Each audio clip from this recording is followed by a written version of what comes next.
पर हम समझेंगे कि कोवेलेंट बॉन्ड होती क्या है।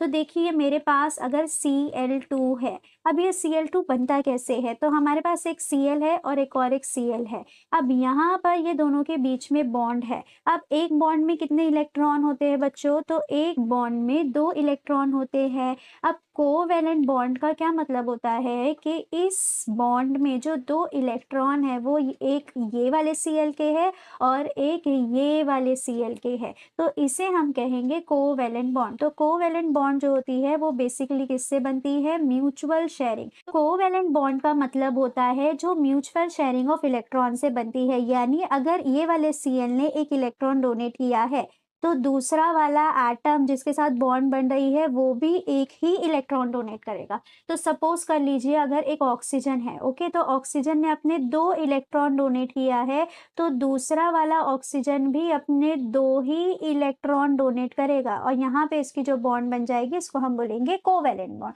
तो कोवेलेंट बॉन्ड जो होती है वो म्यूचुअल शेयरिंग ऑफ इलेक्ट्रॉन से बनती है। जैसे मैं अगर 5 रुपए देती हूँ तो मेरी फ्रेंड भी 5 ही रुपए देगी। अब कितना हो गया, 10 रुपया, तो अब वो 10 रुपया उसका भी है और वो 10 रुपया मेरा भी है। वैसे ही ये वाली बॉन्ड में ये जो 2 इलेक्ट्रॉन है वो ये वाले Cl के भी माने जाएंगे और वो ये वाले Cl के भी माने जाते हैं।